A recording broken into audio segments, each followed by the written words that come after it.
છૂટાછેડાની નોબત। મેધા, હું મારા કર્યા પર અત્યંત શર્મિંદા છું। તારી સાથે જે અન્યાય મેં કર્યો તેની સજા મને મળી ચૂકી છે। તને તરછોડીને હું વિદેશ ચાલ્યો ગયો હતો। ત્યાંની ઝાકઝમાળ અને ખુલ્લાપણું જોઈ હું અંજાઈ ગયો હતો। પછી મારી સહકર્મચારી મારિયાના આકર્ષણમાં એવો અંધ બની ગયો કે કંઈ સમજ્યા વિચાર્યા વગર તેની સાથે લગ્ન કરી લીધાં। છેલ્લા 3 કલાકથી ઝરમર વરસાદ વરસવાથી વાતાવરણમાં ગુલાબી ઠંડીનો અહેસાસ થવા લાગ્યો હતો। રસ્તાઓ પર પાણી ભરાઈ ગયા હતા। મોસમનો પહેલો વરસાદ હોવાથી બાળકો વરસાદની બરાબર મજા માણી રહ્યા હતાં।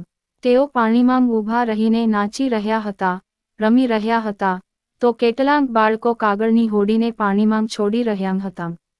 પાણીના તેજ વહેણને કારણે હોડી પડવારમાં જ હિલોળા લેતી આગળ વધતી અને આગળ જઈને ડૂબી જતી। બાળકો તાળીઓ પાડીને ચીચિયારીઓ પાડતાં હતાં।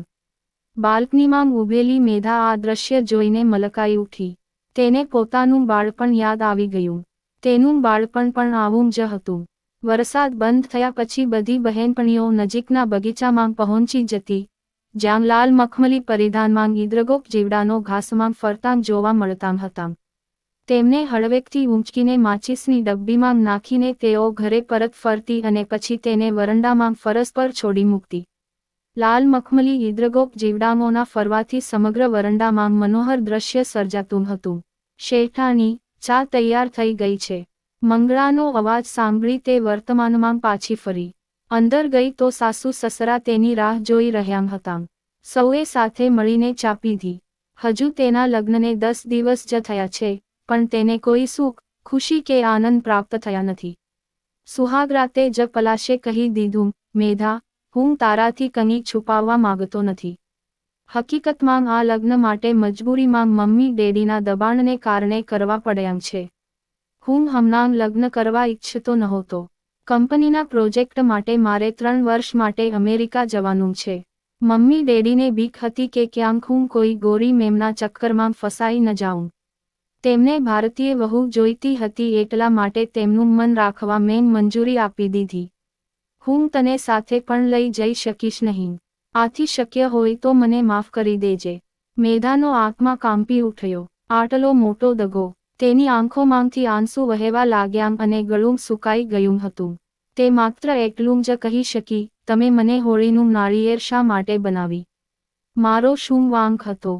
તારો કોઈ વાંક નથી। આ તો બસ સંજોગની વાત છે કે મારા મમ્મી ડેડીએ તને પસંદ કરી લીધી। મેં નિર્ણય તેમના પર છોડી દીધો હતો, કારણ કે લગ્ન પણ તેમના દબાણથી જ કરવા પડ્યા। તારી જગ્યાએ બીજી કોઈ હોત તો પણ મારો આ જ નિર્ણય હોત। બીજી વાત, મેં ડેડી મમ્મીને કહી રાખ્યું છે કે મહિનાની અંદર તને ત્યાં બોલાવી લઈશ, પરંતુ આવું કંઈ થશે નહીં। જો તું ઈચ્છે તો 3 વર્ષ મારી રાહ જોઈ શકે છે, નહીંતર તું મારા તરફથી આઝાદ છે। એરપોર્ટ પર સાસુસરા સાથે પલાશને વિદાય આપવા મેધા પણ ગઈ। એ વખતે તેની અને સાસુસરાની આંખોમાં આંસુ આવી ગયાં હતાં, પણ પલાશના ચહેરા પર વધારે ઉત્સાહ દેખાતો હતો। ઘરે પાછા ફરીને મેધાને થયું કે સાસુ સસરાને પલાશની બધી વાતોની જાણ કરીને તેમને પૂછે કે તેનું જીવન બરબાદ કરવાનો અધિકાર તેને કોણે આપ્યો હતો। પરંતુ પોતાના સંસ્કારોને કારણે તે આ બધું કહેવાની હિંમત કરી ન શકી। તેઓ પણ છે, તેને પ્રેમ, માન આપી રહ્યા હતા, એટલા માટે તે તેમનું દિલ દુભવવા માંગતી નહોતી। તેણે વિચાર્યું કે સમય આવે તે તેમને બધું જણાવી દેશે। બીજા દિવસે તેને પિયર જવાની ઈચ્છા વ્યક્ત કરી, તો તેમણે તેને મંજૂરી આપી દીધી। 2 દિવસ પછી તેનો ભાઈ આવીને તેને લઈ ગયો। મમ્મીને જ્યારે મેધાએ બધી વાત કરી તો તેમની આંખે અંધારા આવી ગયા। આટલું મોટું છળ! પપ્પા તો ગુસ્સામાં આડુંનવળું બોલવા લાગ્યા હતા। મેધા અને તેની મમ્મીએ તેમને સંભાળી લીધા, કારણ કે તેઓ હૃદયરોગી હતા। ઘરમાં સર્વત્ર ઉદાસી છવાઈ ગઈ। જ્યાં તેના લગ્ન પહેલાં ઘરમાં હસી ખુશીનો માહોલ હતો ત્યાં હવે તમામ સભ્યો વચ્ચે મૌન છવાઈ ગયું હતું। સમજાતું નહોતું કે એકાએક આવી પડેલી આ પ્રતિકૂળ સમસ્યાનું નિરાકરણ કઈ રીતે લાવવું। મેધાના દિલોદિમાગમાં એ દ્વિધા હંમેશા રહેતી। તેનું હવે ભવિષ્ય શું છે? ઘણો સમય કશ્મકશની સ્થિતિમાં પસાર થઈ ગયો। અંતે ઘણી ગહન વિચારણા પછી મેધા એ નિર્ણય પર આવી કે હવે તેને પોતાની રીતે જ જીવવાનું છે। પોતાનું ભવિષ્ય જાતે જ બનાવવાનું છે અને પલાશ પાસેથી કોઈ આશા રાખવાની નથી. મેધાએ ગ્રેજ્યુએટ સુધી અભ્યાસ કર્યો હતો. બાળપણથી જ તેને નૃત્યનો શોખ હતો. શાળાના અભ્યાસ દરમિયાન તેણે વિધિવત રીતે ભરતનાટ્યમ અને કથકની તાલીમ લીધી હતી. તેણે હવે નૃત્યકળામાં પારંગત થઈને એ જ ક્ષેત્રમાં પોતાની કરિયર બનાવવાનો નિર્ણય કર્યો. માતાપિતાએ પણ તેને લીલી ઝંડી આપી દીધી. પલાશના માતાપિતાને જાણ કરી દીધી કે પલાશ પરત આવશે ત્યાં સુધી મેધા અહીં જ રહેશે. વિદેશ જઈને પલાશે 1 થી 2 વખત ઔપચારિક ફોન કર્યો, પરંતુ તેની વાતમાં ક્યાંય પણ પ્રેમ, આત્મીયતાની લાગણી નહોતી. નૃત્ય તાલીમનું જ્ઞાન અને અનુભવ મેધાને હતો, તેથી તે જલ્દી નૃત્યકળામાં પારંગત થઈ ગઈ. કરિયર તરીકે તે નૃત્યકળા અકાદમી શરૂ કરવા ઈચ્છતી હતી. આ માટે જરૂરી પરીક્ષાઓની તૈયારી પણ કરી લીધી. જે દિવસે તેને નૃત્ય વિશારદની ડિગ્રી પ્રાપ્ત થઈ, તેની સાથે માતા-પિતા પણ ખુશ હતા. તેમની ચિંતા ઘણી ઓછી થઈ ગઈ હતી, કારણ કે હવે તે પોતે પગભર થઈને આર્થિક રીતે આત્મનિર્ભર થવા જઈ રહી હતી.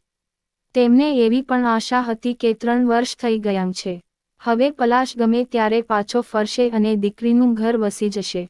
જે દિવસે નૃત્યકળા અકાદમીનું ઉદ્ઘાટન થયું એ દિવસે મેધાના નામે પલાશે મોકલેલું એક કવર પોસ્ટમેન લઈને આવ્યો. આતુરતા, શંકા અને ઉત્તેજનાની લાગણીની સાથે તેણે કવર ખોલ્યું. તેમાં પલાશની સહી કરેલા છૂટાછેડાના કાગળોની સાથે કે એક પત્ર પણ હતો. મેધા, મેં અહીં મારી સાથે જોબ કરતી મારિયાની સાથે લગ્ન કરી લીધાં છે. હવે મારું ભારત પાછું ફરવું મુશ્કેલ છે. છૂટાછેડાના પેપર્સ સાઇન કરીને તને પણ મુક્ત કરી રહ્યો છું, જેથી તું નવો સંસાર વસાવી શકે. પલાશ. મેધાની અંદર આશાના દીવડાની જે નાનકડી જ્યોત ટમટમી રહી હતી તે એકાએક બુઝાઈ ગઈ. પરિવારના અન્ય સભ્યોની પણ આવી જ હાલત હતી. વાતાવરણમાં ઉદાસી છવાઈ ગઈ હતી. પલાશના વિશ્વાસઘાતે મેધાના અંતર્મનને ખરાબ રીતે વીંધી નાખ્યું હતું. તાણની કોઈ લાગણીશીલ પળોમાં તેણે સંકલ્પ કરી લીધો કે જીવનમાં તે હવે ફરીથી લગ્ન નહીં કરે. હવે નૃત્યકળાની સાધના જ તેના જીવનનું ધ્યેય હશે. નૃત્યકળા અકાદમીમાં તરત ઘસારો થવા લાગ્યો. શાળા કોલેજની વિદ્યાર્થીઓ સમૂહમાં આવવા લાગી. કોઈ શોખને કારણે નૃત્ય શીખવા ઈચ્છતી હતી, તો કોઈને નૃત્યમાં પારંગત થઈને કરિયર બનાવવી હતી. મેધા ખૂબ જ ઉમંગ, મહેનત અને લગનથી તેમને નૃત્યની સૂક્ષ્મતાઓ સમજાવતી હતી. ભૂલ થતી તો તેમને ધમકાવવાને બદલે પ્રેમથી સમજાવતી હતી. પોતાની શિષ્યાઓ સાથે તેના સંબંધો અત્યંત મધુર અને આત્મીય હતા. પરિણામ એ આવ્યું કે થોડા જ સમયમાં તે જબરદસ્ત લોકપ્રિય બની ગઈ. કોઈ પણ વ્યક્તિના જીવનમાં ભલે ગમે એટલા સંકટ, દુઃખ, તાણ, તકલીફો આવે, સમય જ છે જે દવાની ગરજ સારે છે. જે રીતે દાહક ગરમીથી દાઝેલા લોકો વરસાદ ઝડીમાં ગરમીના તાપને ભૂલી જાય છે. આ રીતે વર્ષો વીતતા ગયા. મેધા પોતાના કાર્યમાં વ્યસ્ત પણ હતી અને સંતુષ્ટ પણ. પલાશના છળકપટને તે ભૂલી ગઈ હતી. 5 વર્ષનો સમય આ રીતે પસાર થઈ ગયો. છેલ્લા કેટલાક સમયથી તેને લાગતું હતું કે તેની શિષ્યા નીલમનો ભાઈ જતીન તેની સાથે વાત કરવાનું કોઈ ને કોઈ બહાનું શોધતો રહેતો હતો.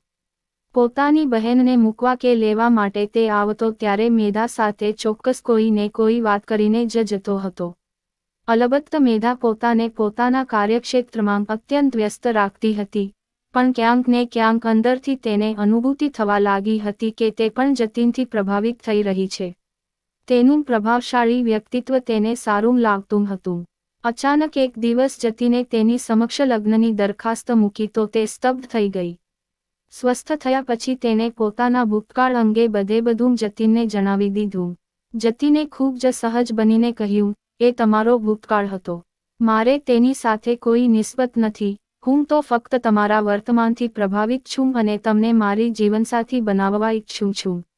મેધાએ માતા-પિતાને વાત કરી. તેમના ચહેરા પર તો આનંદ અને રાહતની લાગણી જોવા મળી. છૂટાછેડા લીધેલી દીકરી સાથે જો કોઈ માગણી કે શરત વગર લગ્ન માટે તૈયાર હોય તો પછી બીજું શું જોઈએ. તત્કાળ એક સાદગીભર્યા સમારોહમાં બંનેના લગ્ન થઈ ગયા. મેધાએ સ્પષ્ટપણે જણાવી દીધું હતું કે લગ્ન પછી પણ તે નૃત્યકળા અકાદમી ચાલુ જ રાખશે. જતીને તે માટે પોતાની મંજૂરી આપતાં વચન આપ્યું કે તે તેને શક્ય બધો સહકાર આપશે. બસ પછી તો જીવન સહજ રીતે ચાલી રહ્યું હતું. એક પછી એક વર્ષો ગુજરતા રહ્યા. હવે તો તેની દીકરી પણ 10 વર્ષની થઈ ગઈ હતી અને મમ્મી પાસે જ નૃત્યકળાની તાલીમ પ્રાપ્ત કરી રહી હતી. મેધા પોતાની કૌટુંબિક જવાબદારી નિભાવવાની સાથે પોતાની નૃત્ય અકાદમી વ્યવસ્થિત રીતે ચલાવી રહી હતી. જતીને પોતાના પ્રોમિસ મુજબ ડગલે ને પગલે તેને સહકાર આપ્યો હતો. સેંકડો છોકરીઓ આ અકાદમી દ્વારા નૃત્યકળાની તાલીમ મેળવી ચૂકી હતી અને જેમનામાંથી કેટલીક છોકરીઓએ આ ક્ષેત્રમાં સારી સિદ્ધિ હાંસલ કરી હતી. મેધા પોતાના જીવનથી, કાર્યક્ષેત્રથી ખૂબ ખુશ હતી. આ સાલ મહિલા દિવસ પર રાજ્યની જે મહિલાઓએ કોઈ ક્ષેત્રમાં ઉલ્લેખનીય સિદ્ધિ હાંસલ કરી હતી, તેમને રાજ્યના મુખ્યમંત્રીના વરદહસ્તે પુરસ્કાર એનાયત કરીને સન્માનિત કરવાની હતી. મેધાને પણ નૃત્યકળામાં અદ્વિતીય સિદ્ધિ બદલ કલાશ્રીની પદવી એનાયત કરવાની હતી. પતિ સાથે તે રાજ્યના પાટનગર પહોંચી ગઈ. સભાગૃહ ખીચોખીચ ભરેલું હતું અને ભવ્ય સમારોહનું આયોજન કરવામાં આવ્યું હતું. જ્યારે પુરસ્કારની નવાજેશ કરવા માટે મેધાનું નામ બોલાયું તો તેને શબ્દો બોલવા માટે તક આપવા વિનંતી કરી. શ્રોતાગણને સંબોધન કરતા તેને આયોજકોનો આભાર વ્યક્ત કર્યો અને કહ્યું, એ વાત સાચી કે નૃત્યકળાના ક્ષેત્રમાં મેં ઘણો પરિશ્રમ કરીને સફળતા હાંસલ કરી છે, પરંતુ આ કાર્યમાં મારા પતિ જતીને જે સહકાર અને પ્રેરણા આપ્યા છે તે પણ ઉલ્લેખનીય છે. જો દરેક પતિ પોતાની પત્નીની યોગ્યતા, પ્રતિભા અને તેના ગુણોને પારખીને તેને પ્રેરણા, સહકાર અને માર્ગદર્શન આપે તો એ પત્નીઓ ઘણી પ્રગતિ કરી શકે છે, જેઓ આજે ઘરની 4 દિવાલોમાં કેદ થઈને કુંઠિત જિંદગી જીવી રહી છે. તાળીઓના ગડગડાટ અને સન્માનથી ગૌરવાન્વિત મેધા જ્યારે સ્ટેજ પરથી નીચે ઉતરીને પોતાની બેઠક પર પહોંચી તો પળવાર માટે સ્તબ્ધ થઈ ગઈ. જતીન જે શખ્સ સાથે હસી હસીને વાત કરી રહ્યો હતો તે તો પલાશ હતો. આ અહીં કેવી રીતે? ત્યારે જતીને કહ્યું, મેધા, કદાચ આને તેમ ઓળખી લીધો હશે.